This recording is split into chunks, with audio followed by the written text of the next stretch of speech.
All right, so I was asked to make a video that showed a little bit more of the sculptures that I'm working on that are these fine art like twig pot vases. This is a vase that I am making using a piece of spalted silver poplar. Now, I know silver poplar typically isn't considered like a fine art wood, but I think that it's underrated, to be honest, especially when it's spalted like this is. Now, I like woods that are fragile to deal with, and this one's so checked and spalted and just, seasoned that it, to me, is a perfect candidate. Now, I want to make clear that I use bandsaws and belt sanders in ways that may not be the most traditional, and they can be sketchy at times, so please keep that in mind, and I'm not recommending that you follow my practices.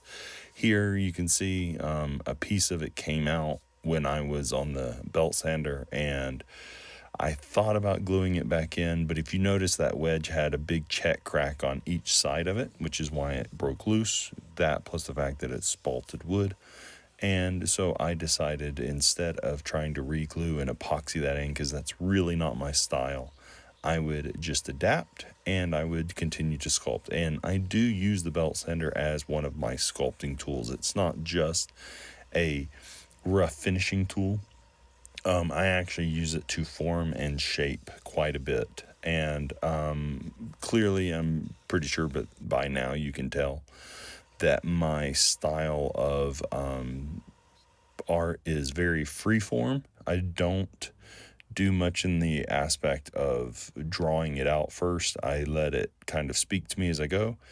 I am using a carving knife here. This is a custom one that I made from a pocket knife to clean out those large check areas so that it's not like fibrous in there. It doesn't look kind of messy, where the wood checked in the drying process outside in nature and a bunch of splinters are connecting between one side of the check and the other. I wanted that cleaned out. Sometimes I will throw a little bit of CA glue or epoxy inside these cracks just to stabilize them a little bit, but I don't usually fill them. I know some people like that. It's not, once again, my style. I don't know. There's something about that much epoxy and CA that, while I don't want to disrespect anybody's art, and I think that it can be beautiful, it's just not me. It's not something I would like to do. So as you can see, this piece is not what it started out as. It's missing that big chunk. I did add a lot of texture with the drum end of the belt sander. I like to use that radius to add lots of textures and curves. And that's what we've got. This is just rough sanded. That's 180 grit on the belt sander. No, I'm sorry. That's 80 grit on the belt sander. I do, when possible, try to go with the grain so it reduces the amount of finish sanding I have to do, because clearly in a rough form you'll see that this is not finished, and as I sand it with the orbital sander and try to get the sanding marks out, it will continue to shape and form it slightly after this point. So this is not what it'll look like finished, but it gives you a good idea of where I'm at.